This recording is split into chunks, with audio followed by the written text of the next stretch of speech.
Buen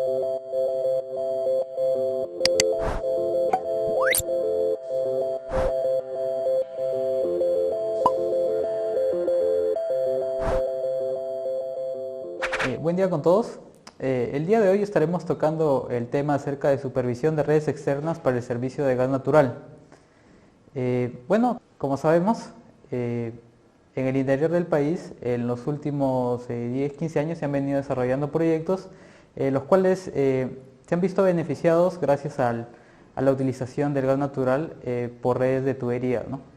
Entonces, para esta sesión se ha considerado tocar el siguiente contenido para saber un poco más a detalle cómo es el funcionamiento de estos sistemas y qué es lo que hay que tener en cuenta a la hora de que se ejecuta una de estas redes externas, ya sea por las calles, avenidas, y qué consideraciones técnicas se deben tener en cuenta, ¿no? Entonces, para ello vamos a hablar un poco acerca de reglamento y normativas para las instalaciones de gas natural en redes externas, también de la comunicación de inicio de obra, es decir, de las relaciones comunitarias, las especificaciones técnicas tanto para lo que son tuberías en acero y polietileno, el mercado energético que utiliza actualmente este combustible, ¿no? Y los sectores que se han visto beneficiados, y por último las plantas satélites de regasificación ubicadas en el norte y en el sur del país. Entonces empezamos con lo que es reglamento y normativa para las instalaciones de redes externas de gas natural. Este sistema nace en los pozos de Camisea ubicados en el Cusco, donde se encuentran los yacimientos cuyos gases son extraídos por la empresa Pluspetrol. Estos gases que son extraídos se extraen de dos maneras, ¿no? Una es donde se obtiene el gas natural seco y otras que es el gas natural pero con las impurezas y con los líquidos que pueda contener al momento de su extracción, ¿no? De igual manera, en el mismo proceso se extrae también lo que es el GLP y las distintas gasolinas, ¿no? Como sabemos, el gas natural está compuesto en su gran mayoría por metano y etano, y lo que es el GLP está compuesto por propano y butano. Entonces es ahí donde se hace la separación.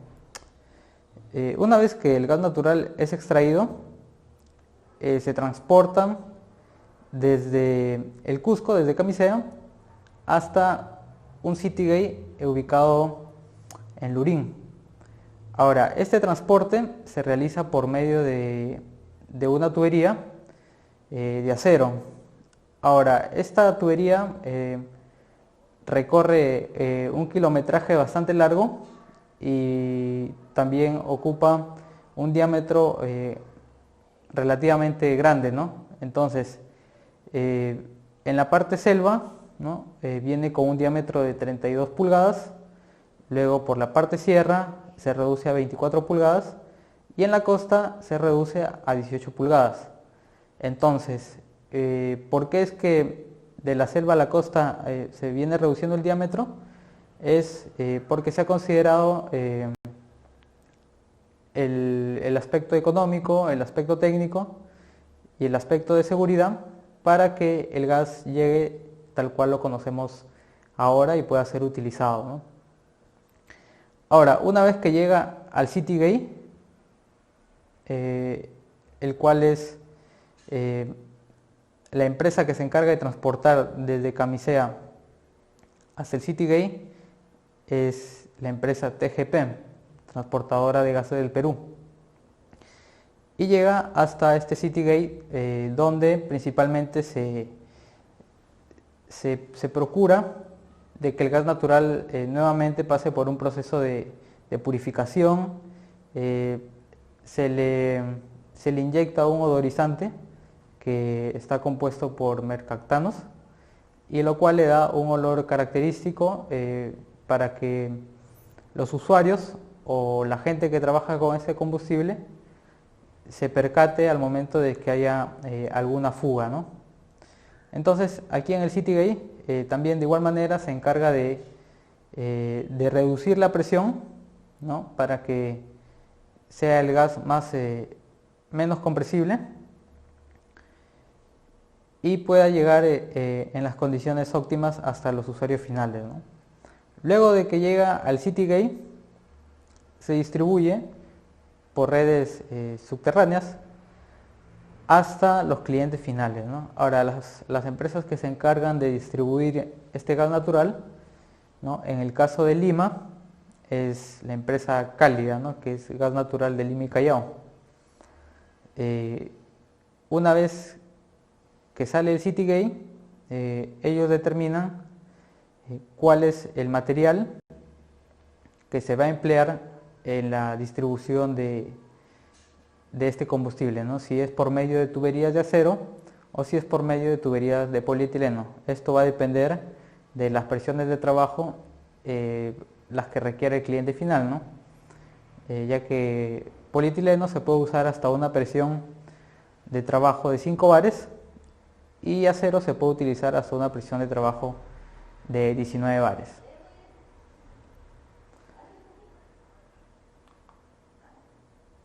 En la siguiente diapositiva vemos un listado de normas las cuales hay que tener en cuenta para el desarrollo de estas redes externas, ¿no?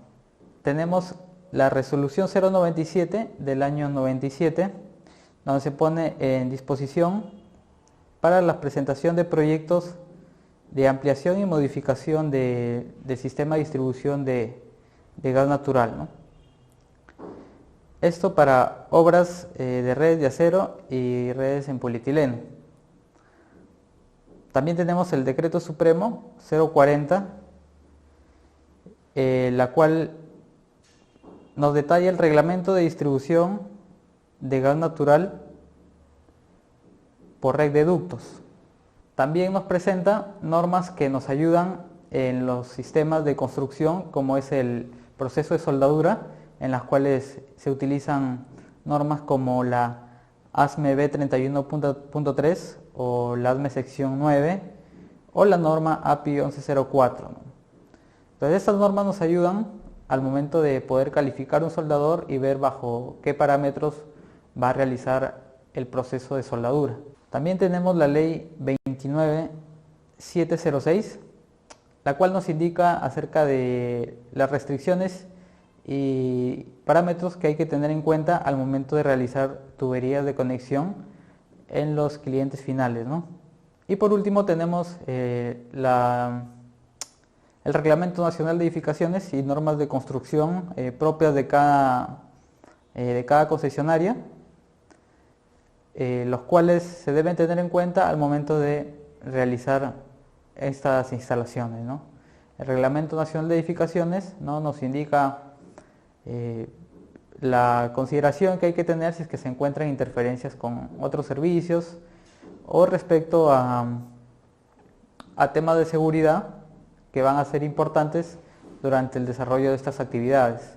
Respecto a la comunicación de inicio de obra, como podemos ver en la siguiente diapositiva, estas redes externas ocupan varios anillos de distribución, los cuales están repartidos por las manzanas, ¿no?, o las cuadras en las cuales están ubicadas las viviendas, ¿no? Entonces, para que alguien pueda realizar un trabajo de redes externas que consiste en excavar, en hacer ruptura de pavimento, de pistas, de veredas, es necesario tener una comunicación de inicio de obra.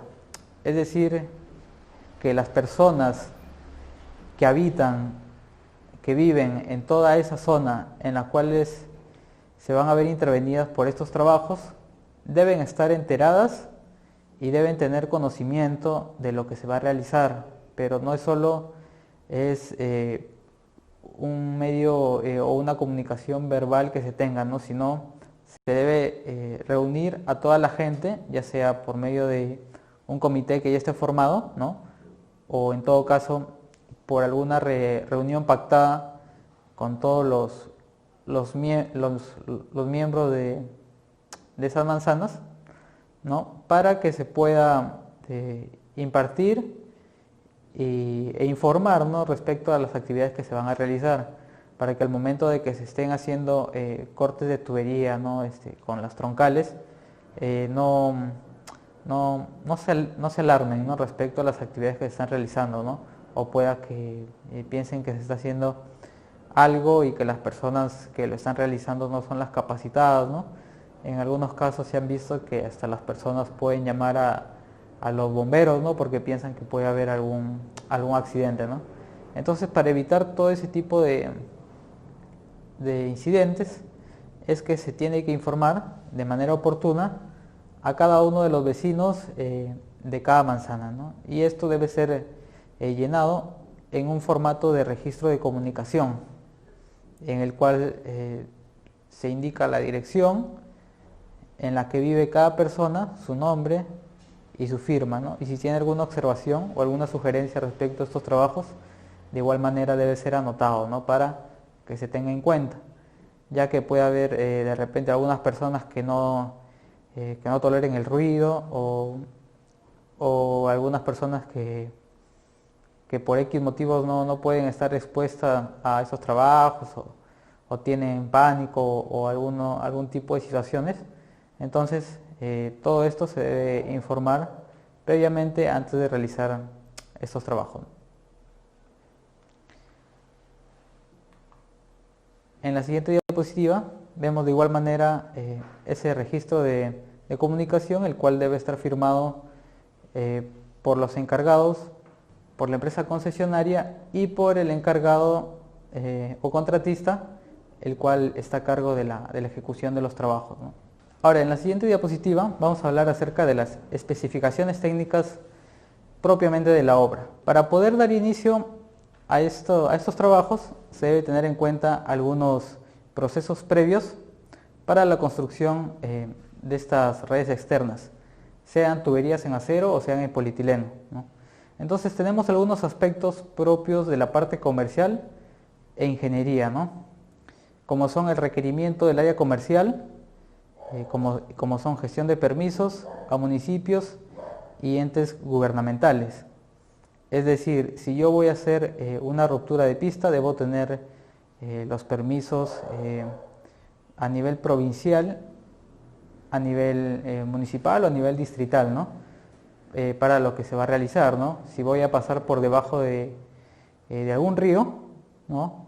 Debo de informar a la Autoridad Nacional del Agua, por ejemplo, ¿no? A la ANA, respecto a los trabajos que se van a realizar. Si voy a utilizar en la ruptura de una pista explosivos, tengo que informar a la SUCAME, ¿no? Respecto a los materiales explosivos que voy a utilizar, ¿no? Entonces, y así, respecto a lo que se quiera realizar, se debe informar a la entidad competente. También se tiene que realizar un levantamiento topográfico. ¿Por qué es que se debe hacer esto? Para ver el nivel de la zona de trabajo. Yo no puedo mandarme directamente a excavar o hacer un corte, hacer un montaje de alguna tubería, si es que no tengo una orientación respecto a mi zona de trabajo, ¿no? Entonces, una vez que tengo definidos mis niveles, recién ya sé cómo es que va a quedar mi tubería, qué cortes tengo que hacer, de qué longitudes, ¿no? Si debe tener de repente alguna orientación especial, ¿no? Dependiendo de lo que me indique el levantamiento topográfico, ¿no? Entonces, ese detalle es importante, ya que estas tuberías externas, como les repito, albergan manzanas, ¿no? Y los recorridos son relativamente largos. Entonces, haciendo un levantamiento topográfico puedo conseguir una uniformidad en el tendido de las tuberías. También lo que se debe realizar es un replanteo de la ubicación o recorrido de las tuberías, ¿no? Porque inicialmente se pudo proponer una ubicación, un recorrido, pero en segunda instancia hubo alguna reubicación, ¿no? Respecto a un levantamiento de información previo que se ha realizado, ¿no? Entonces también es importante poder realizar un adecuado replanteo. Las distancias mínimas a las edificaciones, ¿no? Una vez que se está haciendo el replanteo, se debe tener en cuenta cuáles son las edificaciones más cercanas. De repente hay un edificio que tiene muchos pisos y cuyas zapatas tienen una longitud larga, ¿no?, debajo de la construcción. Entonces eso va a ser difícil, no se va a poder romper, ¿no? Entonces hay que tener en cuenta la distancia mínima a la edificación, ¿no?, para que no sea la tubería llevada hacia el centro de la pista, que no se estila generalmente romper el medio de una pista para pasar la tubería, ¿no? Generalmente es alguno de los extremos de la pista, ¿no?, para que pueda pasar la tubería y cuando se quiera hacer algún mantenimiento no cerrar completamente el tránsito. También se debe tener en cuenta las distancias mínimas a otros servicios enterrados, ¿no?, sean tuberías de agua, de desagüe o tuberías eléctricas enterradas. Entonces se debe tener en cuenta también las distancias mínimas que hay que tener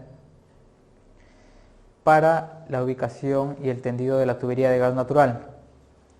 Se debe tener en cuenta las tapadas mínimas, ya que ante cualquier tránsito de alguna carga pesada, ¿no?, de algún vehículo pesado, la tubería de repente pueda ser expuesta, ¿no? Entonces, o alguien que desconoce de que por ahí pasa alguna tubería e intenta romper de manera manual, ¿no? Entonces se puede encontrar muy rápido, de manera fácil, con la tubería si es que no se consideran las tapadas mínimas, ¿no? Sea el material seleccionado, ¿no?, la arena fina con la que ha sido tapada, el relleno. Entonces todos estos materiales deben tener las distancias mínimas requeridas para que no sean expuestas fácilmente. Luego también se debe tener en cuenta los planos de línea constructivos, preoperativos y el recorrido inicial. Lo que se hace aquí previamente es que para cada punto que va a derivar de la troncal se debe tener un detalle de cuál va a ser el punto exacto en el que se va a realizar esta expansión, ¿no?, esta ampliación que sale de la troncal, para que sea llevado hasta las manzanas o clientes industriales que requieran el servicio de gas natural. Luego se debe considerar los documentos de construcción típicos, como son planos, procedimientos, instructivos, manuales, formatos, todos aquellos que nos van a ayudar a llevar una trazabilidad de todo el proceso constructivo que se va a realizar. Los planos típicos nos van a ayudar a aterrizar todo lo que se quiera montar a nivel de diseño. Los procedimientos nos van a ayudar a detallar, ¿no?, a identificar cuáles son las actividades, cuáles son las herramientas a requerir, cuál es el personal que se va a requerir para cada proceso, ¿no?, y hasta posiblemente el tiempo que vaya a tardar cada actividad. Entonces es por ello que son importantes los procedimientos. De igual manera los instructivos, ¿no?, si hay algún proceso nuevo, ¿no?, ¿qué es lo que se hace? De manera rápida se le imparte al personal operario los instructivos, ¿no?, para que puedan ejecutar de manera rápida si es que hubiera algún proceso nuevo, ¿no?, o alguna herramienta nueva que se requiera utilizar, ¿no? Y por último los formatos en los cuales yo voy a registrar si es que hay observaciones, puedo llevar un control fotográfico respecto a cómo se encontró la zona y al final cómo se está dejando, respecto a las pruebas de hermeticidad, controlar los tiempos, respecto a los ensayos de adherencia, de Holiday. Todos esos ensayos se van a registrar en los formatos. También se debe tener en cuenta las instalaciones auxiliares, como son las ERPs y las ERM. que son extensiones de las redes principales de gas natural y que van a derivar finalmente a los clientes. Los planos conforme a obra o as-built, los cuales se presentan ya una vez que todo el sistema de tuberías ha sido tendido, ¿no? Y también el control de corrosión para el caso de tuberías de acero, ¿no? Es decir, por ejemplo, se puede tener en consideración el nivel de la napa freática que pueda tener la zona, ¿no? Aquí en Lima no es muy superficial la napa freática, así que generalmente no hay problemas con eso, pero sí se deben considerar sistemas de protección catódica, ¿no? Para poder proteger las tuberías que están siendo enterradas, ¿no? De igual manera, estas tuberías son recubiertas por mantas contraíbles, lo cual ayuda al sistema de protección catódica a que las tuberías no se corroan rápidamente y puedan tener un tiempo de vida considerable, ¿no? Ahora, en la siguiente diapositiva tenemos lo que es control y organización del proyecto. Aquí lo que se puede ver es que el proyecto tiene un sistema de control y emisión de documentos. Es decir, a cada encargado de proyecto o cada inspector de proyecto tiene a su cargo los documentos propios del proyecto que tiene cierta confidencialidad, y él va a poder controlar el número de copias que él imparte al personal que está bajo su cargo, ¿no? Y la ejecución de estos mismos, ¿no? Para ello delegará a algunos inspectores en calidad, en aseguramiento de calidad, en aseguramiento de seguridad, ¿no? Entonces todos estos controles es que se deben llevar a cabo, ¿no?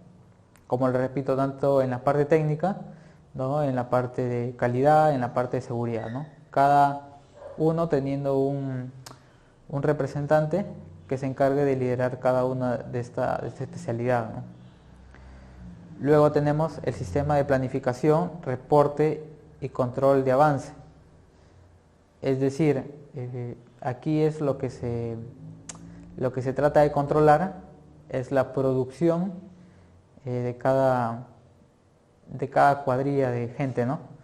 Generalmente hay un promedio de 1.5 kilómetros por cuadrilla mensual, por cuadrilla de trabajadores, ¿no? que debe elaborar y ejecutar estas redes externas, ¿no? Entonces, para esto se debe llevar un control de avance, ¿no? Para que no haya un retraso al final, ¿no? Y la empresa contratista, la concesionaria, no se ve afectada y los clientes finales tampoco, ¿no? Porque pueden tener una proyección, ¿no? De cuándo pueden empezar a funcionar sus plantas, ¿no? Las industrias con este combustible, y de repente, por falta de un control adecuado de avance, no se cumple con los tiempos estipulados. Luego los manuales de HSE, ¿no? O lo que es seguridad en el trabajo, salud y medio ambiente. Estos manuales son muy importantes, ya que nos van a ayudar a que los trabajadores sean conscientes del trabajo que están realizando y de los peligros o riesgos a los que pueden estar expuestos si no cumplen con ciertos requerimientos mínimos, ¿no? Como son el uso de EPPs, las charlas de inducción, ¿no? Charlas de capacitación, la atención, ¿no? En cada actividad que van a realizar, ¿no? Entonces es por ello que es importante impartir, ¿no? Lo que es el manual de HSE, no solo repartirlo físicamente, sino también reunir al personal y explicarles de qué trata, de qué va todo el trabajo que están realizando, ¿no? Que al final es el beneficio para cada uno de las personas que intervienen en ese trabajo.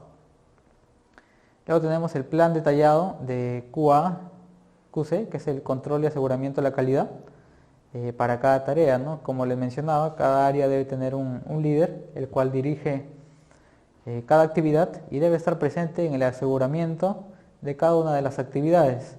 Eh, si yo estoy realizando un trabajo de soldadura, no voy a mandar a un especialista en pintura, ¿no?, a que verifique la calidad. Tengo que mandar a un especialista capacitado, ¿no?, en estos trabajos, ¿no? Puedan ser un nivel 2, ¿no?, según inspección visual, o en ensayos no destructivos, ¿no?, dependiendo. O si es un trabajo de pintura o de recubrimiento, enviar a un especialista NACE 2, ¿no?, para que pueda asegurar la calidad de este proceso, de ese trabajo, ¿no?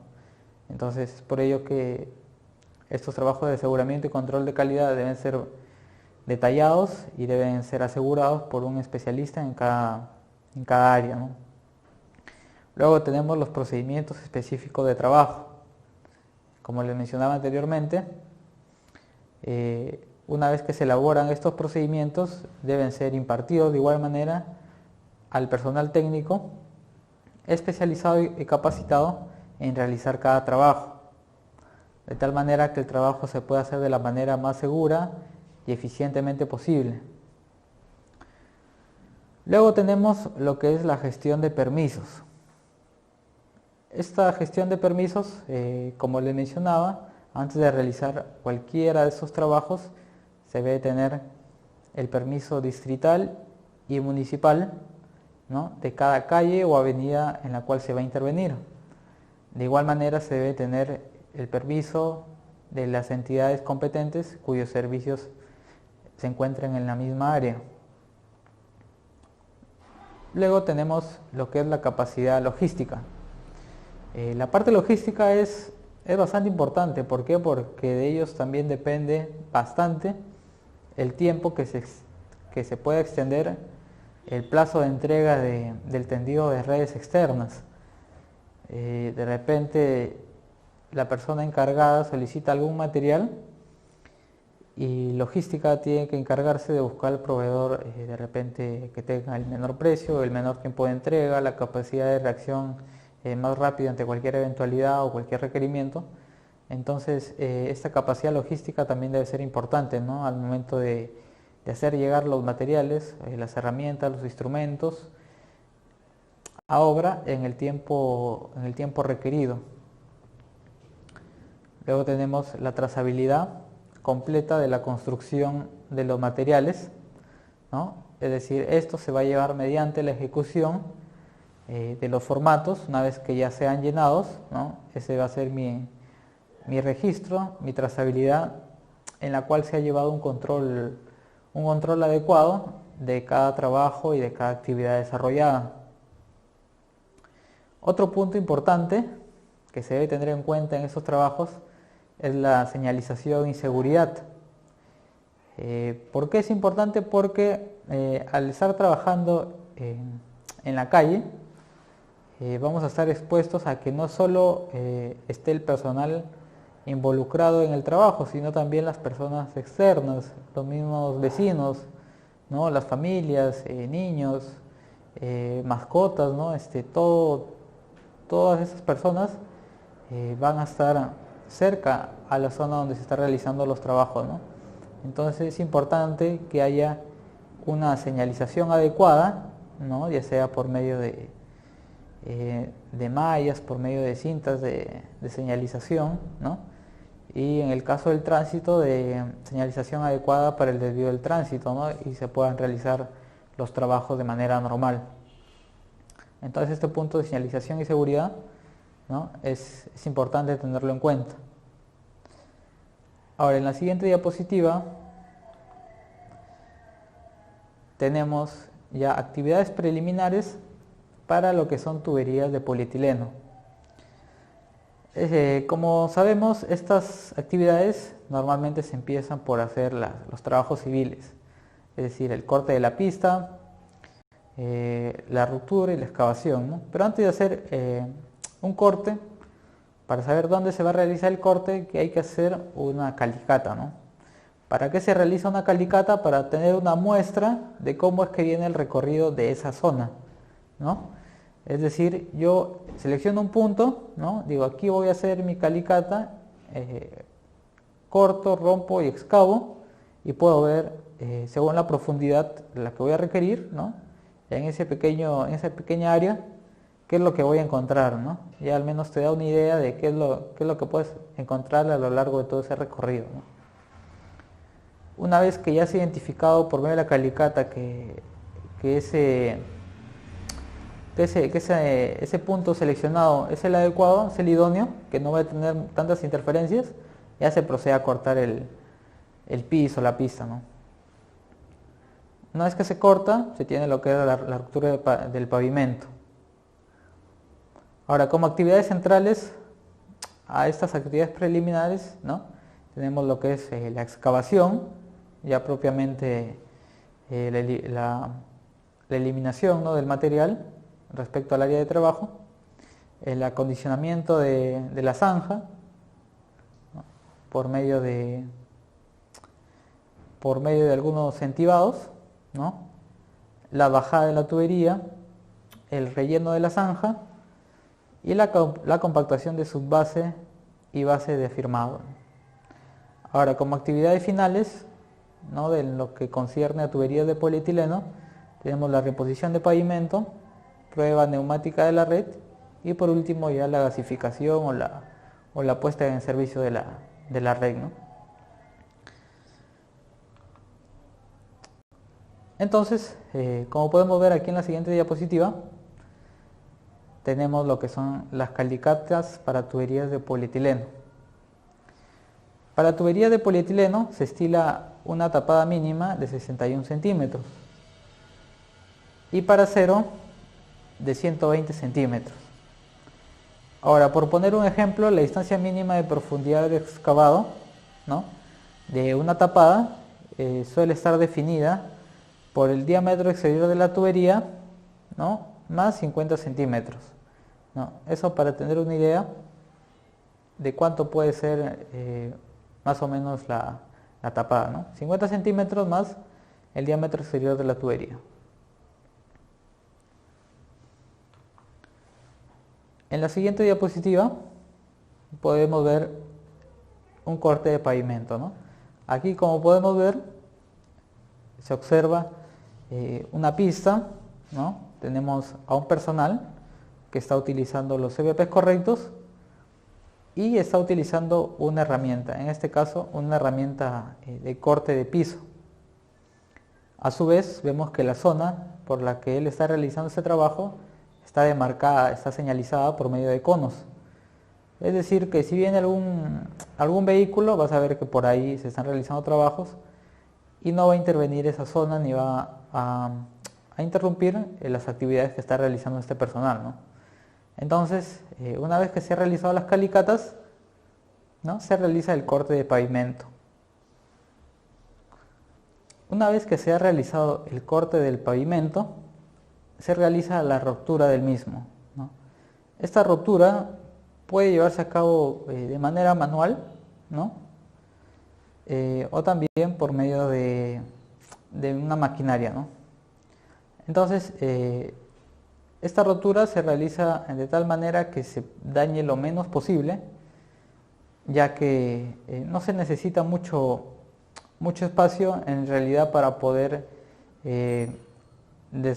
colocar, ¿no?, montar la tubería, ya que el polietileno nos da la facilidad de que viene en rollos o en varillones largos, ¿no? Entonces los puntos de uniones van a ser mínimos, no se necesita demasiado ensanche de la zanja.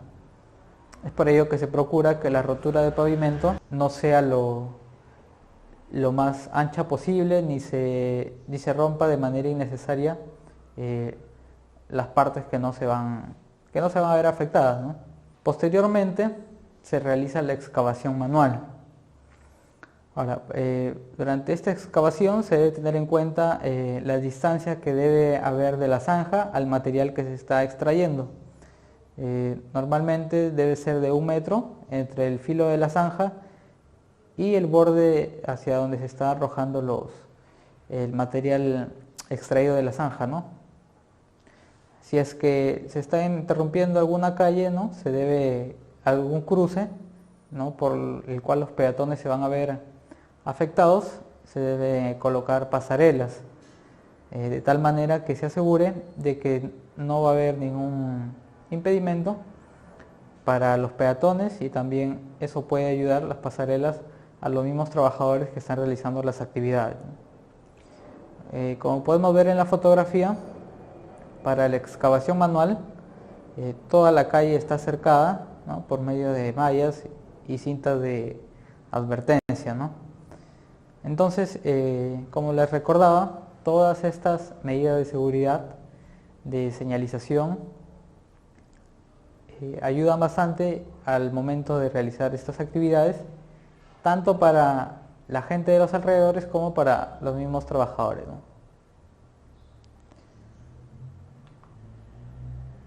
En la siguiente diapositiva ya podemos ver la excavación manual, ¿no?, ya terminada, ¿no?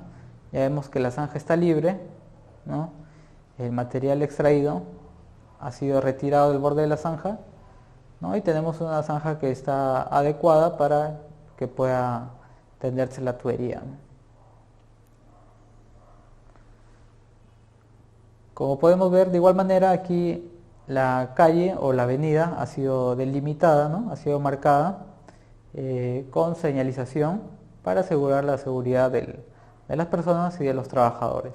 Ahora, una vez que se ha realizado la excavación, se ha terminado y se ha acondicionado adecuadamente la zanja, ¿no?, se procede a instalar la tubería en la zanja, ¿no? Si es,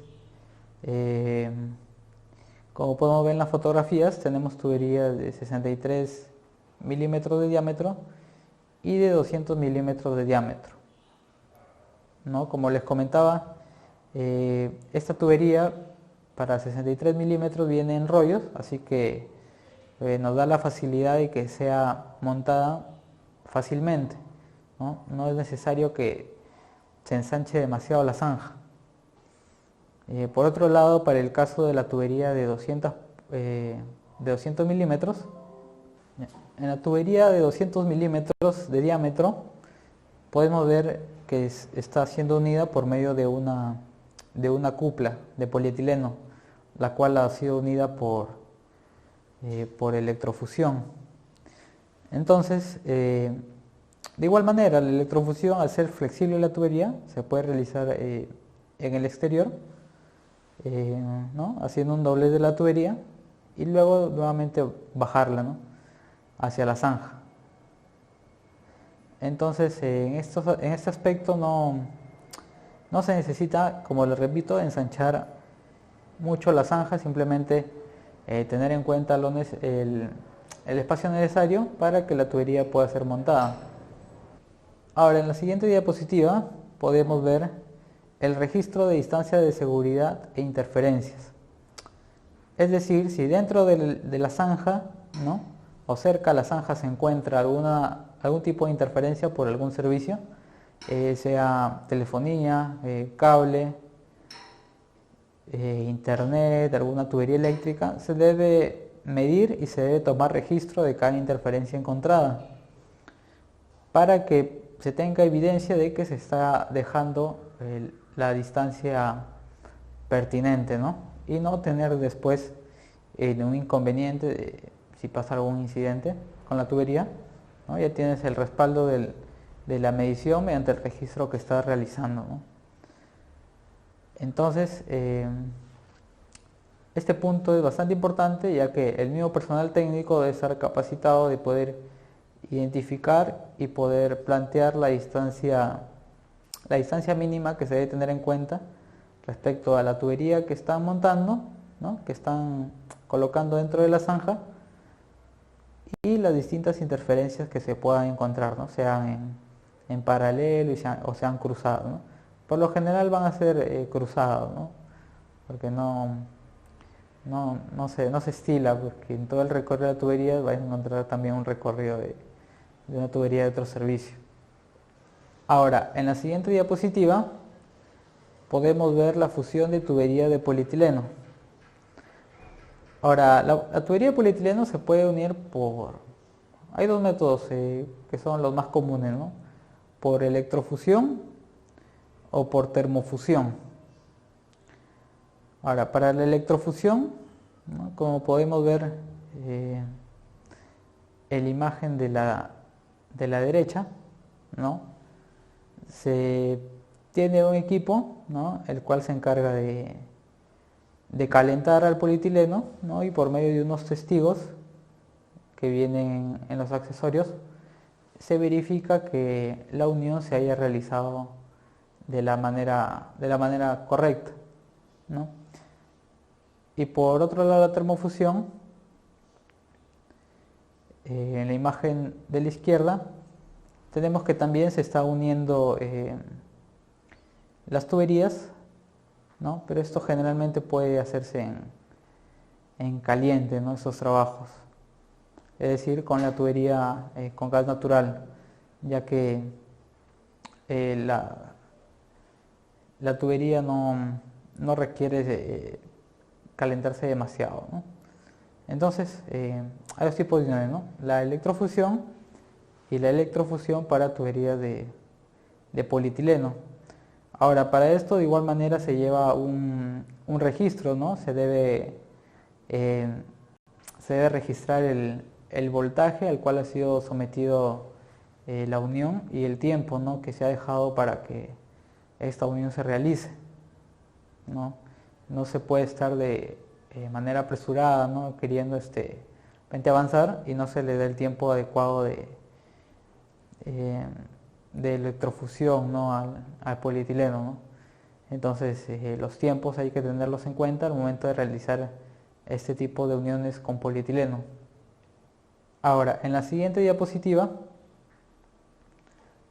tenemos lo que son la colocación de cinta de advertencia.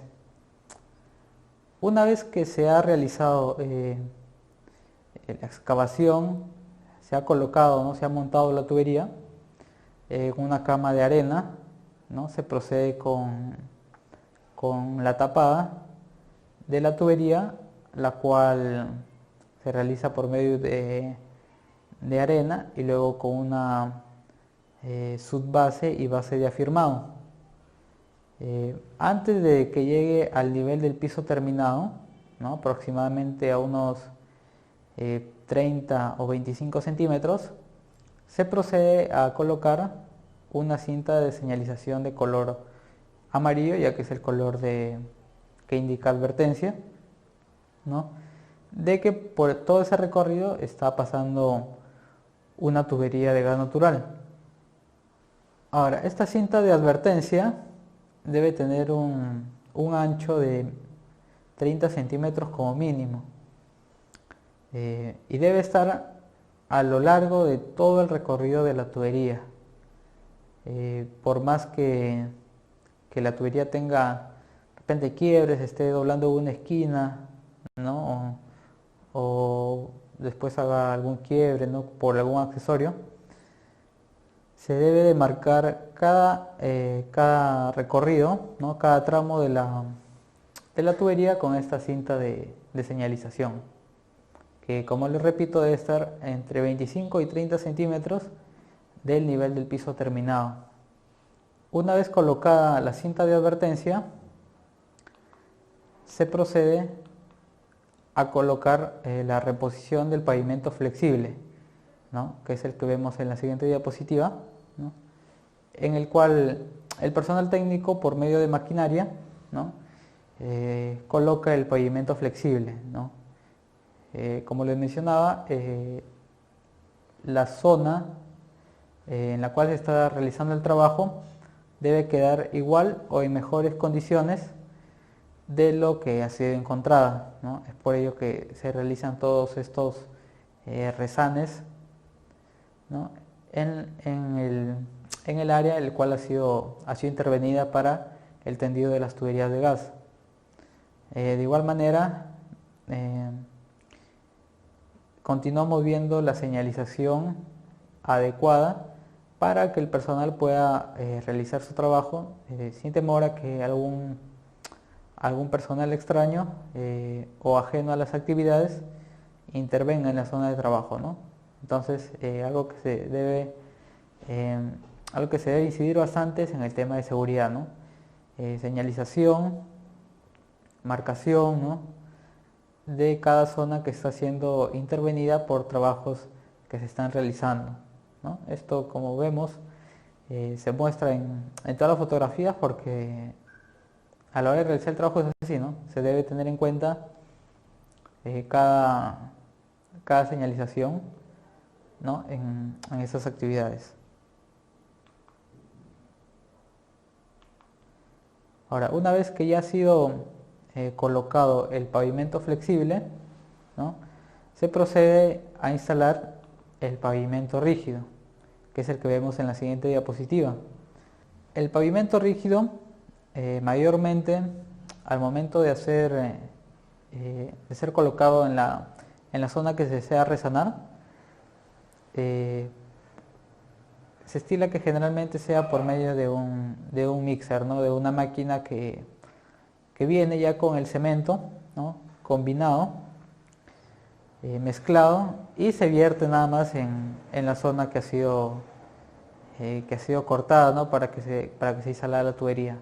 Entonces, una vez que se vierte, ¿no? El personal viene y le hace el acabado final, ¿no? Lo pule, ¿no? Le hace las pestañas, ¿no? Que requiera, ¿no? Que requiere para la expansión del cemento, ¿no? Y todo lo que concierne al acabado de este tipo de reposición de pavimento, ¿no? Como les repetía, ¿no? El personal que realiza estas actividades es un personal calificado, ¿no? El cual es también a su vez multidisciplinario, ¿no? Como veíamos durante el transcurso de las actividades, ¿no? Hay trabajos civiles, ¿no? Hay trabajos mecánicos y, bueno, finalmente también hay trabajos que involucran a personal civil, ¿no? Entonces, de igual manera, todas estas reposiciones, los espesores, ¿no? Las alturas de cada capa en la que ha sido tapada la tubería, ¿no? Debe ser registrado, ¿no? Por cada personal, ¿no? Que está encargado del aseguramiento y control de la calidad. Estas cuadrillas que realizan estos trabajos, ¿no? Son equipos multidisciplinarios, ¿no? Los cuales van asegurando que cada actividad sea lo más idónea posible, a lo cual, de acuerdo al diseño, ¿no? A las normas y especificaciones vigentes y las cuales impone la concesionaria, ¿no? Ahora, una vez que ya se ha dado por terminado el pavimento rígido, ya se puede dar por concluida, realizado con la tubería de polietileno, ¿no? Y se puede dar en marcha, ¿no? En servicio, este sistema de tuberías. Ahora, hay que tener en cuenta que para el sistema de tuberías de polietileno se debe someter toda la línea, todo el recorrido, a una prueba de resistencia y hermeticidad. Ahora, ¿esta prueba en qué consiste? Consiste en elevar la presión de trabajo a 1.5, ¿no? Es decir, de la máxima presión de operación, ¿no? La MAPO, como se le llama, por 1.5, ¿no? Es decir, si esta tubería soporta hasta 5 bares, ¿no? Va a ser sometido a una presión de 7.5 bares. Ahora, para la prueba de resistencia, normalmente esta tubería se le da un tiempo de 2 horas, ¿no? Para que se estabilice. Y el tiempo restante para la hermeticidad es un tiempo de 24 horas. Entonces, hay que tener en cuenta estos tiempos a la hora de realizar las pruebas de hermeticidad, que en este caso es neumática, ¿no? Por la presión con la que se está realizando, es simplemente una prueba neumática que se realiza con un gas inerte, como es el nitrógeno. El registro de estas pruebas es medido cada 30 minutos, ¿no? Desde empezar la prueba, y debe contar con 2 manómetros y 2 termómetros, ¿no? Para poder controlar las pérdidas que pueda tener todas estas tuberías a lo largo de su recorrido. Entonces hay que tener en cuenta el tema de la prueba de hermeticidad, que es la última prueba con la cual se culmina y se da por verificada la resistencia y hermeticidad de esta tubería, ¿no? Ahora, esta prueba se realiza con la zanja abierta antes de que sea enterrada, para que si hay alguna fuga se pueda identificar y se pueda corregir, ¿no? Si está tapada, no va a ser un poco difícil que se logre eso, ¿no? Entonces se debe tener en cuenta el tema de la prueba de hermeticidad. Ahora, otro punto que hay que tener en cuenta es que sin esta prueba no se va a poder entrar en servicio la línea. Es decir, si no hay ningún registro de trazabilidad de que esta línea durante su construcción ha sido adecuadamente montada, colocada, ha pasado con los registros por las pruebas necesarias y ha demostrado de que puede soportar las propiedades físicas o mecánicas del gas natural, no va a poder entrar en servicio. Entonces, este tema de las pruebas, el registro y la trazabilidad de las mismas van a asegurar que esta línea está en la capacidad de soportar el tránsito, ¿no? El transporte del gas natural. Entonces, este es un punto que se debe tener bastante en cuenta antes de que se proceda a tapar la tubería, ¿no? Ahora, todo esto respecto a la tubería de polietileno, ¿no? Ahora, en la siguiente diapositiva vamos a hablar un poco de lo que es las redes externas en acero.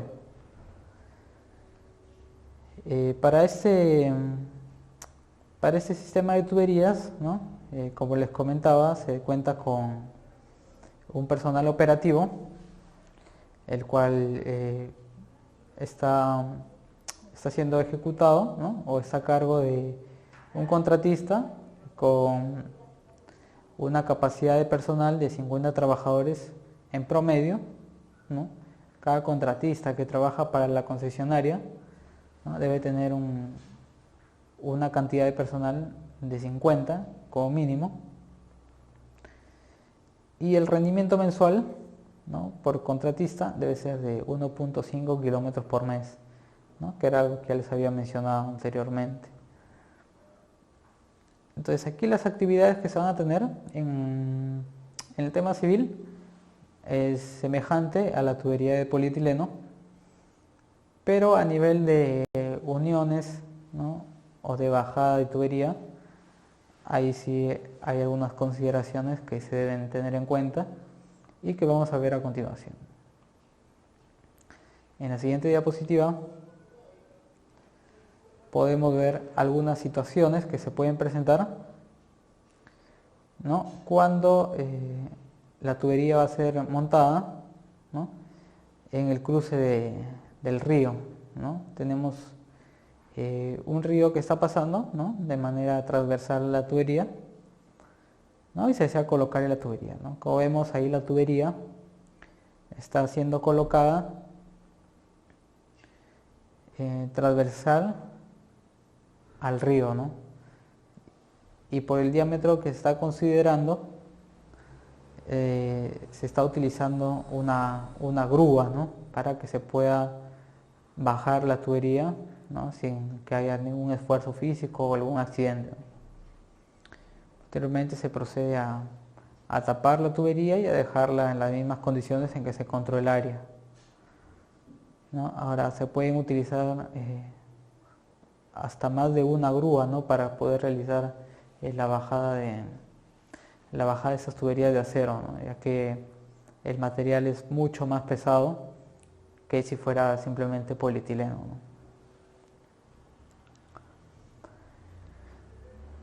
Ahora, la cédula con la que trabajan las tuberías de acero generalmente son en cédula 160, ya que esas tuberías son las que van a dirigir el gas natural hasta los consumidores mayores, se podría decir, ¿no? Que son las industrias y las estaciones de servicio, ya que el uso de polietileno generalmente es para los clientes, como los clientes domésticos o los clientes residenciales, ¿no? Ahora, una vez que se ha instalado la tubería, ¿no? Ha sido montada, se procede a utilizar un equipo de obturado, ¿no? Para poder perforar y sacar una derivación de esa línea, ¿no? Como podemos ver en la siguiente diapositiva, tenemos un equipo de obturado, el cual ofrece algunas características hidráulicas, ¿no? Como son de 1000 psi, ¿no? De trabajo, tiene una temperatura de operación, ¿no?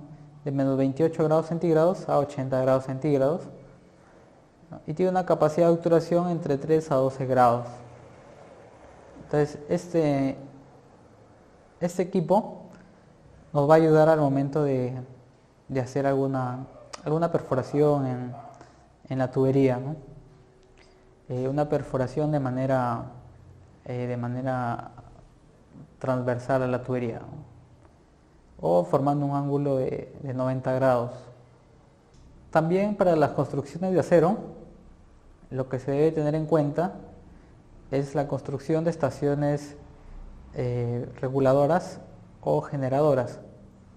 Como podemos ver en la siguiente diapositiva, ¿no? Hay algunas estaciones conocidas como ERPs, las cuales se encargan de reducir la presión, ¿no? Hasta una presión adecuada para las empresas industriales, generalmente, ¿no? O la empresa generadora. Generalmente estas presiones son reguladas hasta 19 bares, 10 bares, ¿no? Que es ya una presión trabajable, ¿no? Y se pueden encontrar equipos que puedan reducir estas presiones hasta la presión que el cliente requiera, ¿no? Sea de 2 bares y medio, 3 bares, ¿no? O 2 bares, que es lo que comúnmente se encuentra en las redes internas ya de los clientes.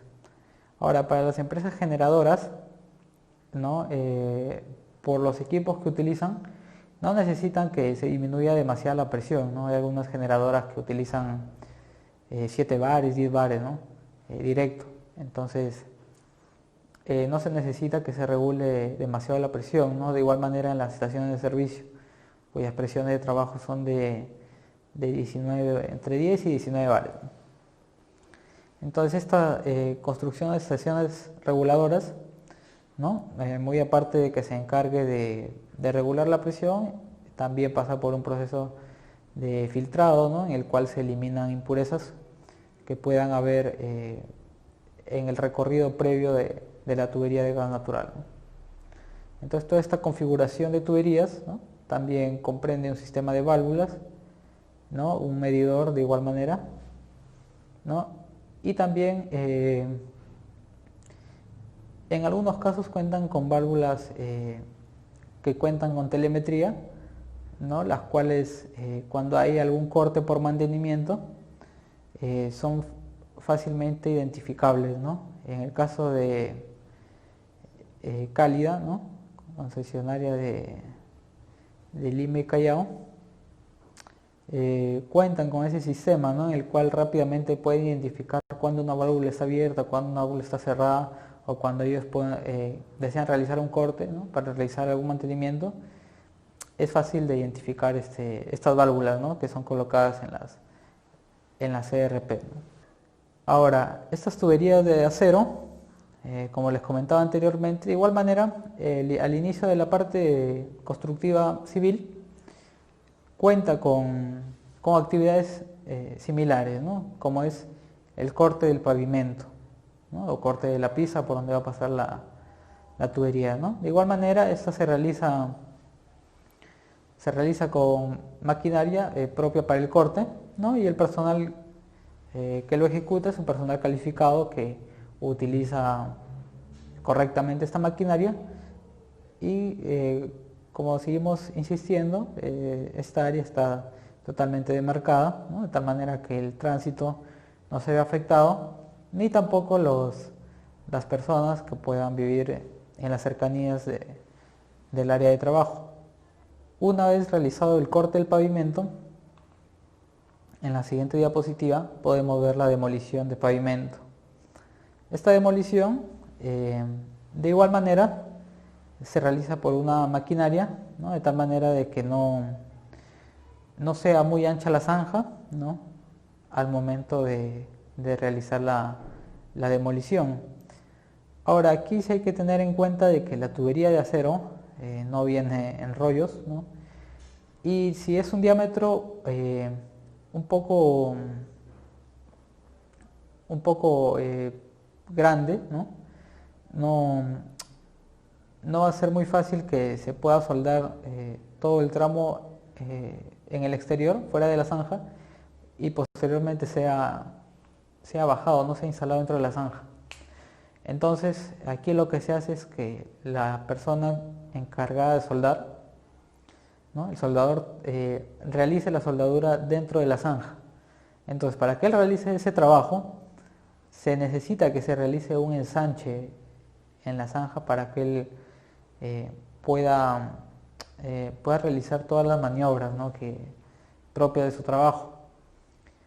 Entonces, aquí, a diferencia de polietileno, ¿no? Sí es necesario ensanchar un poco más la zanja, ¿no? En los puntos donde hayan uniones soldadas. Ahora, en la siguiente diapositiva, ¿no? Podemos ver cómo se realiza la excavación, ¿no? De la zanja que ha sido demolida, ¿no? De igual manera se realiza mediante maquinaria, ¿no? La cual extrae el material que no se va a requerir y se deposita en un camión, ¿no? El cual se va a encargar de eliminar el material que se está extrayendo. Ahora, el avance de esta maquinaria, ¿no? Debe ser de manera lineal, debe seguir el recorrido el cual ha sido demolido, ¿no? Y debe de tratar en lo posible de no dejar puntas en las paredes de la zanja, ¿no? Que puedan a futuro dañar el recubrimiento de esa tubería de acero.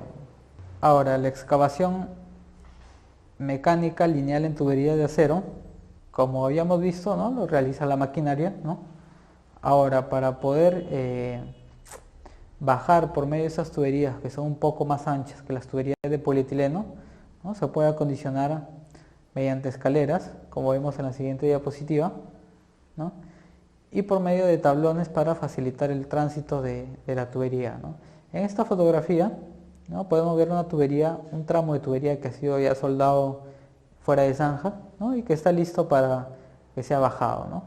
Ahora, dentro de la zanja, ¿no? Vemos ahí una escalera y tablones con los cuales el personal está ingresando para acondicionar la zanja, ¿no? Colocar sacos con arena, ¿no? Y poder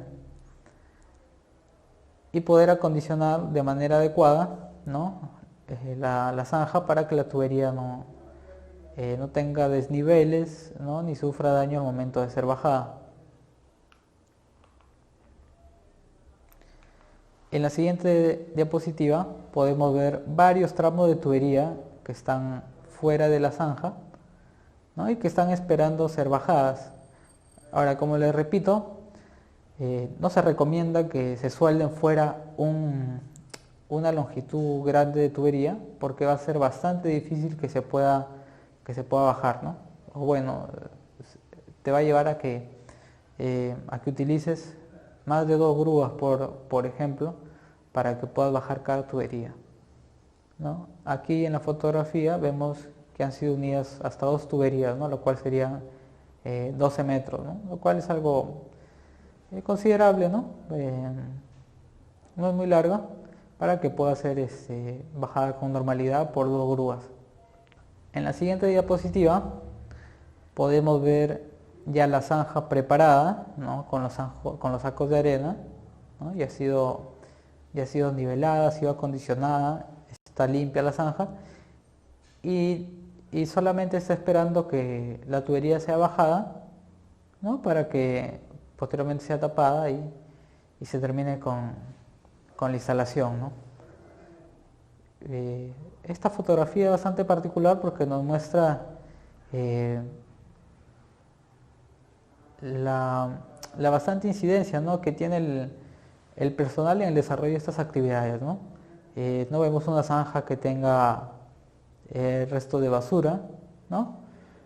O que esté dispareja, que no esté uniforme. Y vemos que se están respetando las medidas de seguridad correspondientes, ¿no? Entonces vemos que es un trabajo bastante aceptable, ¿no? Entonces, de esa manera es como se debe llevar a cabo este tipo de trabajo, ¿no? Que no, en realidad no es complicado, pero sí hay que seguirse bastante a las medidas de seguridad de los procedimientos de trabajo, ¿no?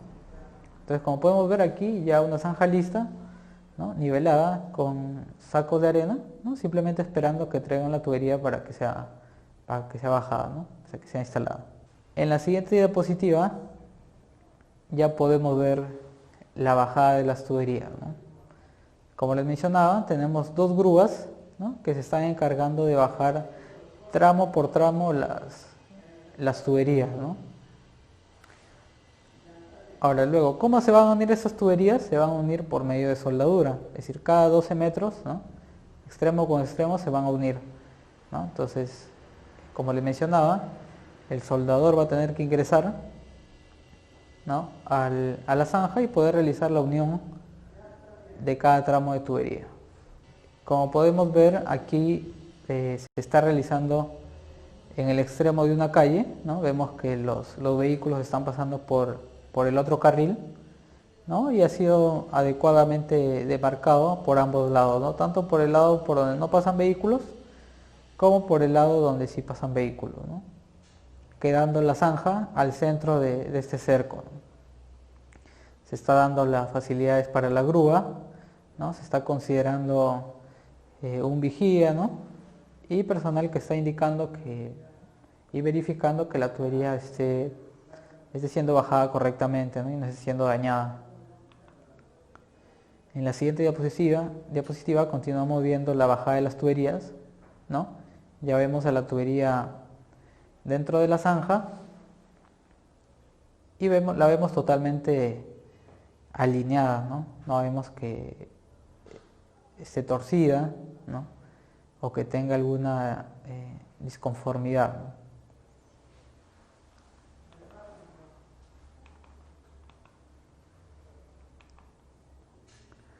Ahora, para que sean unidas estas tuberías, ¿no?, como les comentaba anteriormente, estas van a ser realizadas por medio de un soldador.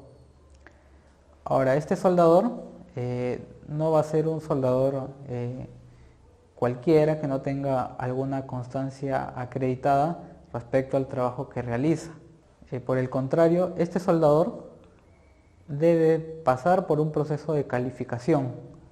Como podemos ver en la siguiente diapositiva, ¿no?, esta calificación se debe realizar mediante la norma, ¿no?, API 1104, la cual se realiza a soldadores que van a realizar trabajos en tuberías exteriores o en tubería de transporte de gas natural.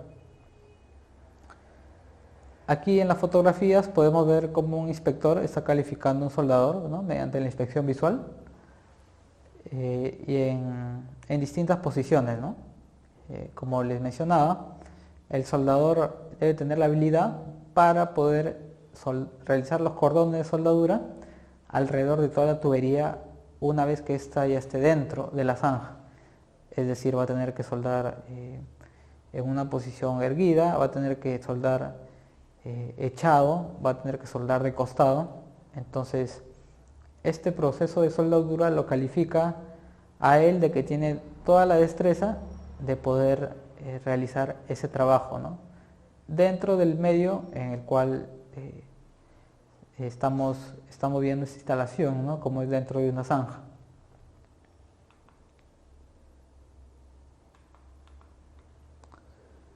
Ahora, en la siguiente diapositiva ya vemos la zanja, ¿no? Con la tubería, y vemos ahí un tramo que está separado, ¿no? Ahí vemos que se están alistando, ¿no?, las personas que van a realizar el trabajo de soldadura. Vemos que ya ha sido transportada, por ejemplo, la botella de argón, ¿no? Está al pie de la zanja, ¿no?, para que venga el soldador, ¿no?, y realice su trabajo. Ahora, si hubiera alguna dificultad al momento de realizar la soldadura, de repente porque el material de las paredes se desprende mucho, se pueden tibar las paredes de la zanja. En la siguiente diapositiva podemos ver que también la instalación se puede realizar por medio de algunos tecles, ¿no?, o de la grúa que ya hemos visto, ¿no?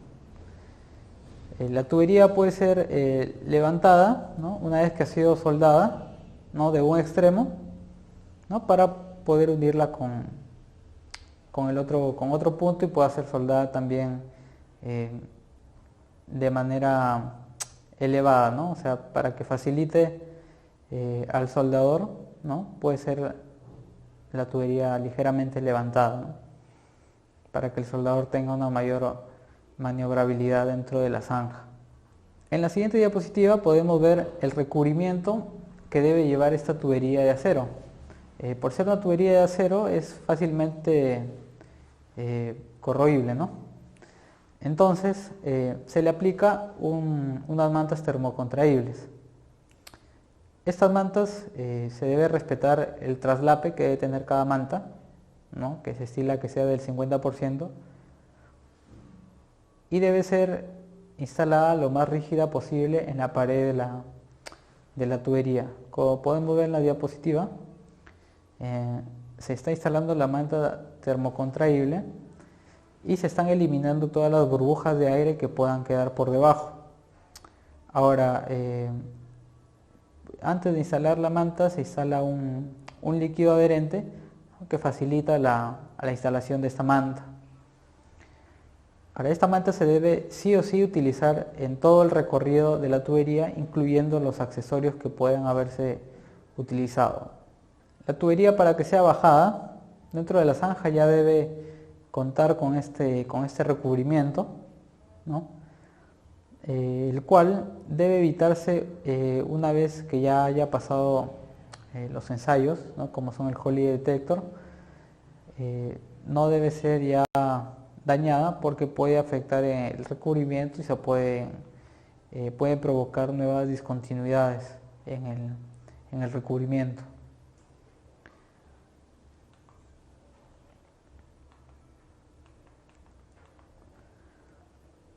Ahora, regresando aquí un poco del tema de la soldadura, ¿no?, en la siguiente diapositiva podemos ver que la soldadura que puede realizar el personal calificado, ¿no?, puede ser de varios métodos, ¿no?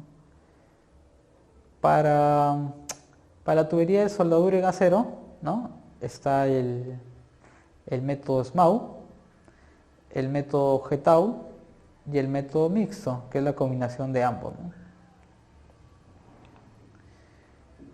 Para el método de aplicación por medio de SMAU, ¿no?, que es la soldadura por arco eléctrico manual y electrodo revestido, ¿no?, es el más común, ¿no?, y se podría decir que hasta un poco más fácil respecto a la soldadura GTAU, ¿no? Aquí simplemente tenemos una máquina de soldar que es colocada las pinzas en una a tierra y otra al metal que se va a soldar, ¿no?, por medio de un electrodo. Y en este caso esta soldadura sí genera bastante chispa, ¿no? Y es por medio de este método que se pueden unir varios metales. Ahora, esta tubería, este método de soldadura no es tan estético, ¿no?, respecto al método GTAU, y en este método sí es más probable que se encuentren más fallas en la soldadura, ¿no?, ya que no es un método en el cual la soldadura puede ingresar totalmente a la raíz, ¿no? o a las diversas partes del cordón.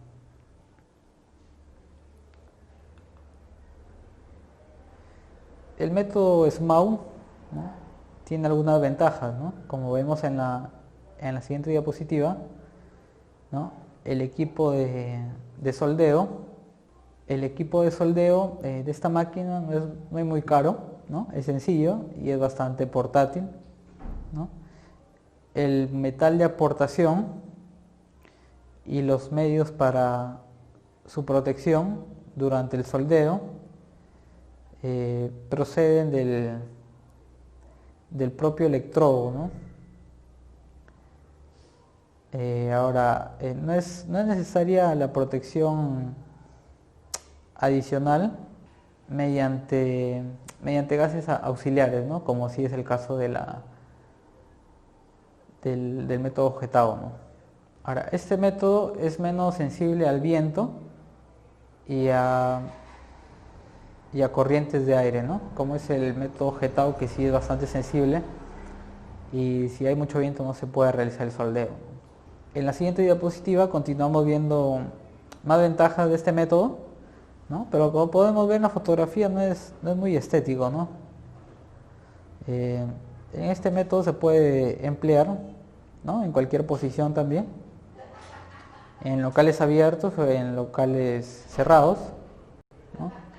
Es aplicable para una gran variedad de espesores, ¿no? En general mayores a 2 milímetros, ¿no? Entonces este es uno de los métodos que se puede emplear para unir estas tuberías, ¿no? Pero que ya no se estila mucho, por lo que les digo, no es muy estético visualmente, ¿no? Ahora, este método, como cualquier método, también tiene sus limitaciones, ¿no? En la siguiente diapositiva podemos ver las limitaciones que puede presentar este método, ¿no? Entre una de las limitaciones importantes que posee es que el soldador debe ser bastante hábil para soldar con este método, ya que el cabezal en sí o la grapa con la que se suelda y con la que se sostiene el electrodo es bastante un poco tosca, ¿no? No da mucha maniobrabilidad. Entonces el soldador debe ser bastante hábil, ¿no? Para poder soldar tubería de ese tipo bajo este método. Ahora, no se recomienda que se suelde tuberías inferiores a 2 milímetros con este método, y para espesores ya muy grandes, superiores a 10 milímetros, tampoco es muy sugerido este método, ¿no? Entonces tiene esas limitaciones. En la gran mayoría de casos he podido ver que este método se emplea casi siempre en la fabricación de soportes, ¿no? No tanto para tuberías de este tipo, ¿no? De redes externas de gas natural. Pero igual debemos tener conocimiento de que sí puede ser utilizable, ¿no? Ahora pasamos a ver el método de soldadura Getao. En la siguiente diapositiva, ¿no? Getao, que quiere decir soldadura de arco eléctrico con gas y electrodo de tungsteno. Este método tiene elementos como son la máquina de soldar por corriente continua o corriente alterna, tiene la conexión eléctrica, ¿no? Que es una conexión eléctrica fuerte y la grapa a tierra. Tiene la pistola Getao, que tiene una alimentación automática de alambre. Luego tiene la alimentación del alambre, tiene la manguera de alimentación, que es como se le llama también la cañería. Tiene un regulador de flujo y presión de gas. Tiene el cilindro que contiene el gas de protección, ¿no? Que en este caso es argón. Y tiene una conexión eléctrica fuerte, ¿no? De pistola de Getao. Entonces estos básicamente son los elementos que se necesitan para poder realizar este método, ¿no? En la siguiente diapositiva podemos ver algunas partes de la antorcha, ¿no? O cabezal de la pistola con la que se realiza el método jetado, ¿no? Tenemos las toberas, ¿no? Que en la imagen son esas piezas de color rosadas, ¿no? Esa es la tobera. Tenemos la base de la antorcha, ¿no? Donde se encuentra también un pequeño filtro, ¿no? Por donde pasa el gas. Tenemos el electrodo de tungsteno, ¿no? Que es el material de aporte. Y tenemos la cabeza de la antorcha, ¿no? Entonces, estos son los materiales que comprenden la antorcha para que se pueda realizar el proceso jetado. Ahora, como descripción de este proceso, ¿no? Como podemos ver en la siguiente diapositiva, se realiza por un proceso llamado TIG, ¿no? En este proceso, la varilla de aporte, ¿no? es derretida, ¿no? Y el electrodo de tungsteno, ¿no? es que por medio del gas de protección ingresa a la cavidad que se desea soldar, ¿no? Ahora, con ello es que se realiza un baño de fusión como material base, de tal manera que se llegue a formar el cordón de soldadura. A diferencia del método jetado, que sí emite chispas, este método no genera chispas, solamente genera una luz y emana calor nada más, ¿no? No emite chispas. Esa es una ventaja que posee este método. Ahora, como podemos ver, una vez que ya las tuberías han sido unidas, ¿no? mediante el método SMAU o jetau, ¿no? Estas tuberías, de igual manera que en la tubería de polietileno, deben pasar por una prueba de resistencia y hermeticidad. Ahora, esta tubería, por estar trabajando a presiones relativamente entre altas y medias, necesita que se realice con agua. Ahora, para ello se trae una cisterna, ¿no? Y se empieza a bombear agua al interior de toda la tubería, ¿no? Ahora, se cuentan con dos motobombas, una que se va a encargar de llenar todo el recorrido de la tubería y otra que se va a encargar de elevar la presión. Ahora, esta tubería va a ser sometida a un periodo de resistencia de tal manera que se llegue a estabilizar la presión, y la prueba de hermeticidad va a ser contabilizada por un periodo de 24 horas. Entonces, estas mediciones van a ser cada 30 minutos, ¿no? Y se van a realizar a una presión de 30 bares. Ahora, lo beneficioso que tiene que sea con agua esta prueba es que al finalizar se puede realizar un lavado y un barrido, ¿no? Y poder eliminar la mayor cantidad de residuos, ¿no? o de barro o cualquier otro tipo de impregnación que tenga la tubería en su interior, ¿no? Entonces es por ello que se debe realizar esta prueba con agua, ¿no? Ahora, durante esta prueba, como podemos ver en la siguiente diapositiva, también se deben utilizar 2 manómetros y 2 termómetros, ¿no? De tal manera que se pueda controlar, ¿no? la presión, la estabilidad y la temperatura en el interior de la tubería. Recomienda que la temperatura no sobrepase los 80 grados, ¿no? Si sobrepasa esta temperatura en el interior de la tubería, es recomendable cancelar la prueba, ¿no? Aquí, en la siguiente diapositiva, para asegurar de que la prueba, ¿no? la zona donde se está realizando la medición no sufra ningún deterioro por parte de la zanja, ¿no? Se ha intibado esa zona, ¿no? se ha traído unas planchas de metal, ¿no? Y se ha puesto unas crucetas, ¿no? De tal manera de que se incentiva y se asegura toda la zona, ¿no?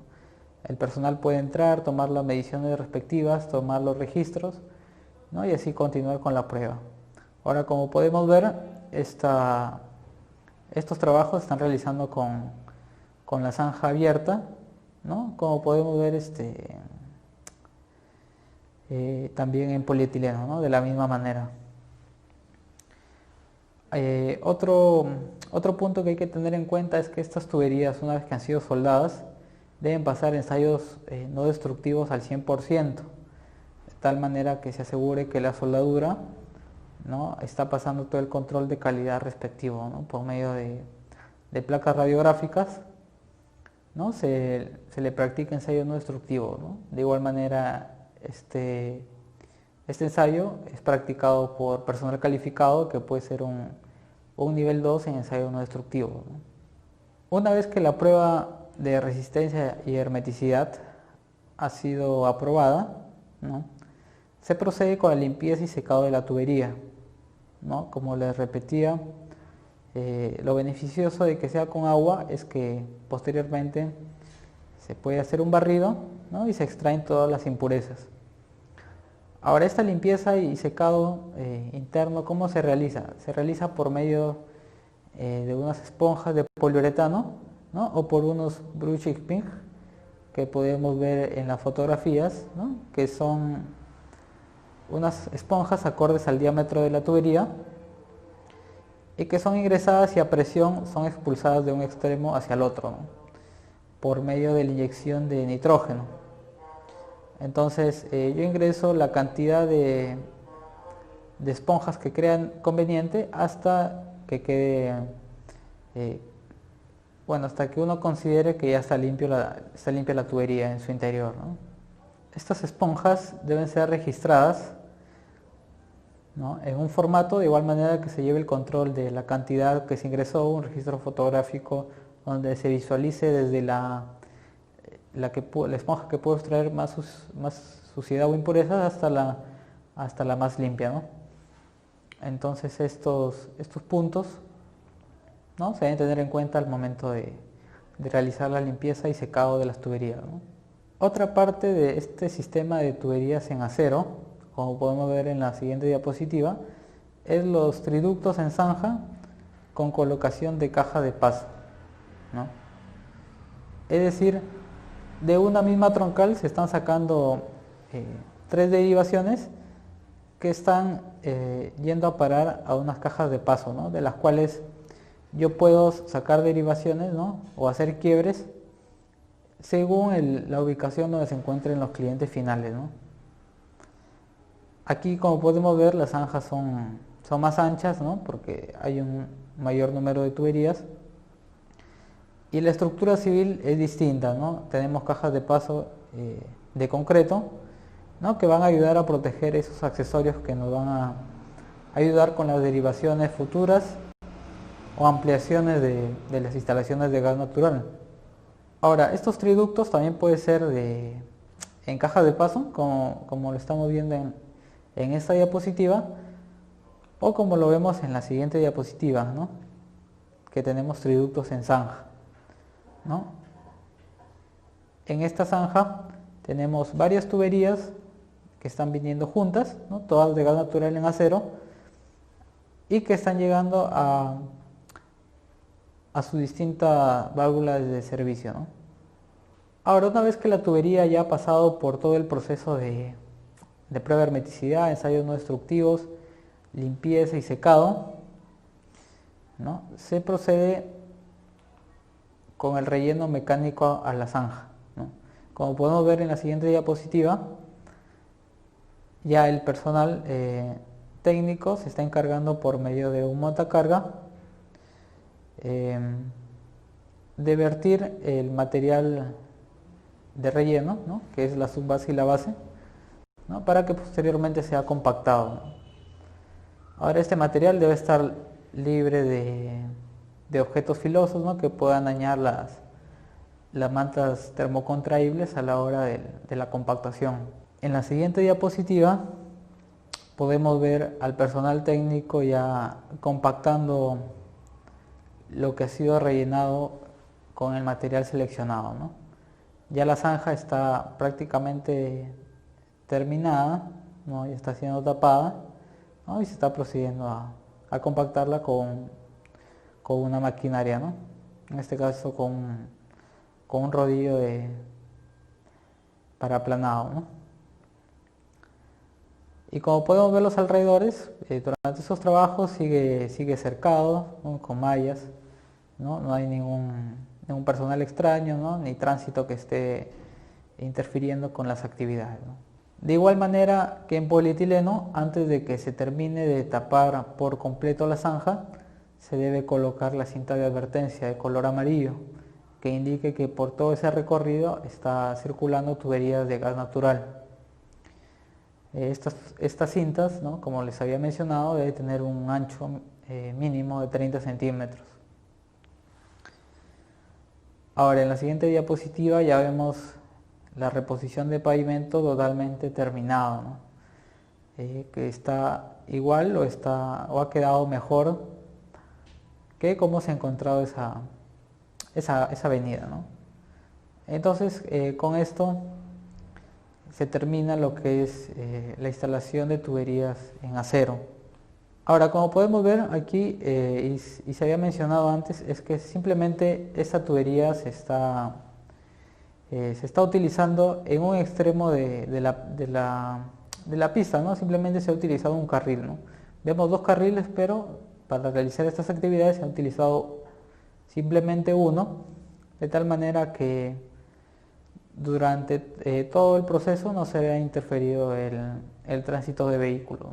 Ahora, en la siguiente diapositiva vamos a hablar un poco del mercado energético que utilizan y operan con gas natural, ¿no? Que puede ser el sector residencial, comercial, industrial y las estaciones de servicio de GNB, ¿no?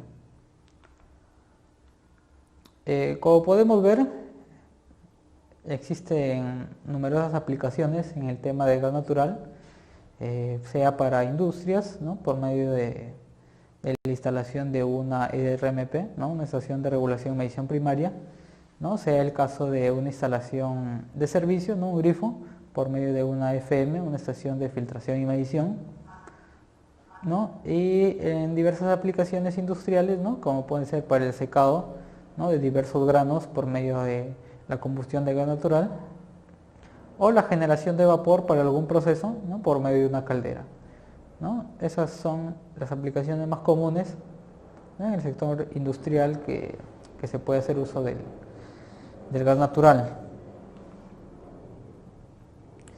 Ahora, a nivel comercial, una vez que ya han sido tendidas las redes externas, ¿no? Se procede con las tuberías de conexión. Esta tubería de conexión, ¿no? Es la tubería que conecta la troncal que suministra la concesionaria, ¿no? Hasta el gabinete de primera etapa, ¿no? O el centro de medición que se ubica en el predio del cliente final, ¿no? Esto a nivel residencial, ¿no? O domiciliario.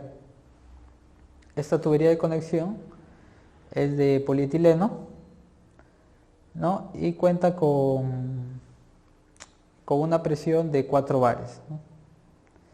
Y llega hasta el uso de los clientes, ¿no? En 21 milibares, en este caso para las instalaciones unifamiliares.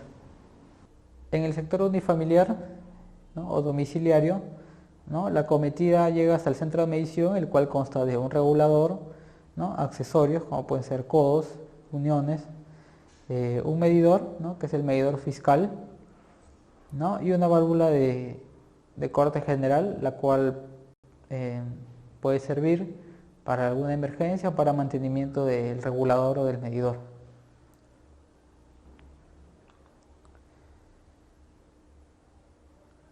En el sector residencial, ¿no? Como les mencionaba, se toman por manzanas, ¿no? El conjunto de viviendas que puede haber en una zona única, ¿no? Y se realiza la distribución mediante igual válvulas de servicio que llevan por medio de de un gabinete, ¿no?, hacia el predio de los clientes, ¿no? Como podemos ver en la fotografía, ese gabinete de color blanco que está en la parte inferior de la fachada del cliente, ¿no?, es su centro de medición donde va a encontrar su regulador y su medidor, ¿no?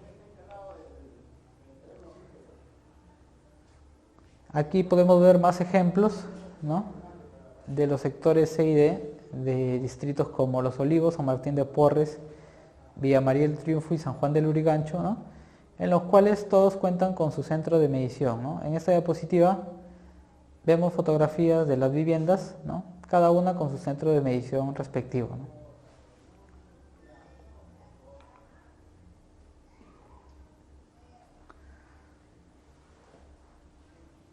Ahora, estas instalaciones también constan de reguladores de primera etapa, ¿no?, los cuales, cuya función es reducir la presión, ¿no?, y mantenerla de 340, ¿no?, hasta 140 milibares puede ser, o hasta 23 milibares según el requerimiento de los artefactos que tenga el cliente, ¿no?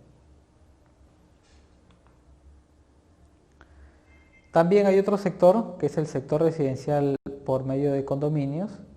Como podemos ver en la siguiente diapositiva, ¿no?, el recorrido de la tubería viene por la calle e ingresa por medio de una derivación hacia todos los edificios que se encuentran dentro de ese condominio, ¿no? Ahora, aquí la distribución de los gabinetes requiere de una ubicación, de una configuración de bastante centro de medición, ¿no?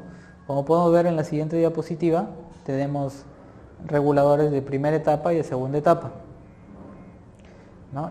Tenemos un solo centro de medición, un solo medidor, ¿no?, que ha sido instalado, ¿no?, pero se están dejando tomas futuras para otros medidores, ¿no? Ahora, para estos sistemas multifamiliares, ¿no?, o residenciales, las tuberías montantes que se utilizan, ¿no?, son por medio de tuberías de cobre. Ahora, estas tuberías de cobre pueden ser de tipo K o tipo L, ¿no? Estas tuberías, ¿no?, por lo general son de forma vertical y van desde el primer nivel hasta el último nivel, ¿no?, según el requerimiento que requieran cada departamento, ¿no?, o domicilio. En la siguiente diapositiva continuamos viendo líneas montantes, ¿no?, las cuales suben de manera vertical por espacios comunes, ¿no?, espacios de los cuales pueden hacer uso todos los dueños de cada departamento, ¿no?, y no le dan impedimento a ningún otro, ¿no? Ahora, aquí hay que tener en cuenta que estas líneas montantes, ¿no?, pueden llegar tanto del centro de medición, que puede estar ubicado en el primer nivel, ¿no?, y distribuye con las montantes hacia cada departamento, ¿no?, o el centro de medición puede estar ubicado en la azotea, ¿no?, y la montante se dirige del primer nivel hasta la azotea y desde ahí empieza a distribuir a cada departamento, ¿no? Ahora, respecto a las plantas satélites de regasificación, como podemos ver en la siguiente diapositiva, estas se han ido implementando en los últimos años, ¿no?, en el Perú, tanto en la zona norte como en la zona sur del país. Ahora, estas plantas de regasificación están dispuestos por otras concesionarias, ¿no?, como puede ser Gases del Pacífico en el norte o Fenosa en el sur. En los departamentos donde actualmente están estas plantas existen en Cajamarca, en Trujillo, en Chiclayo, en Chimbote y en el sur en Arequipa. Entonces, estas plantas de regasificación están ayudando a que la masificación del gas natural pueda llegar a todo o en la gran mayoría del territorio nacional, ¿no? Ahora, en un inicio comentamos que el gas natural se obtiene de camisea, ¿no? Ahora, este gas virtual o gas natural licuado, ¿cómo se obtiene? En el mismo proceso de extracción, ¿no? El gas natural seco es separado para el transporte vía ducto, ¿no? Y por otro lado está el gas natural que se comprime, ¿no? Que se convierte a estado líquido y es envasado en camiones que se encargan de distribuir a toda la zona norte o al sur, ¿no? El gas natural hasta la planta de regasificación. Ahora, de esta planta de regasificación es de donde ya por medio de un sistema de tuberías, ¿no? Se distribuye hasta los clientes finales. Pero no es que de camisea llegue hasta esta planta de regasificación, no, sino es por medio de camiones que llegan y depositan el gas natural en estas plantas.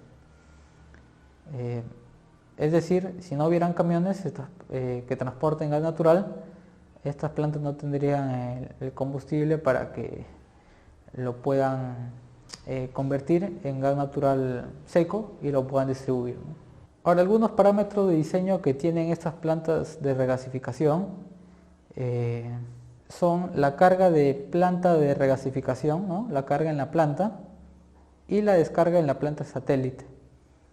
Es decir, las torres de enfriamiento de las cuales están compuestas estas plantas, ¿no? Deben tener la capacidad suficiente para poder recibir la carga que les llega de gas natural licuado, ¿no? Y de igual manera la descarga hacia los clientes finales, ¿no? Es decir, debe cubrir toda la demanda para la cual ha sido proyectada, ¿no? No, en ningún momento debe quedar con insuficiente combustible para abastecer a todos los clientes, ¿no? Ahora, algunas de las principales funciones que tienen estas plantas es almacenar, convertir el GNL, el gas natural licuado a gas natural, y suministrar a los clientes la presión requerida. Es decir, requiere de un almacenamiento, ¿no? Estación de descarga, regasificación, regulación y odorización. Ahora, este sistema de enfriamiento, ¿no? Por medio de las torres de enfriamiento de las plantas de regasificación, se encargan de descomprimir el gas natural que llegue en estado líquido, ¿no? Lo expande de tal manera que el gas vuelva a su estado gaseoso y pueda finalmente ser distribuido hasta los clientes finales. Ahora, estas torres de enfriamiento pueden tener una disposición vertical o en sentido horizontal también, ¿no? Y como les comento, actualmente ya están construidas algunas y algunas ya están en servicio y están en Chimbote, Cajamarca, Lambayeque y forman parte del sistema de expansión energética, ¿no? Y del cambio de matriz energética y del apoyo en la masificación del gas natural, ¿no? Bueno, esto ha sido todo respecto al tema de redes externas de gas natural. Espero les sirva y tengan una visión un poco más completa respecto a todos estos sistemas de gas natural. Gracias.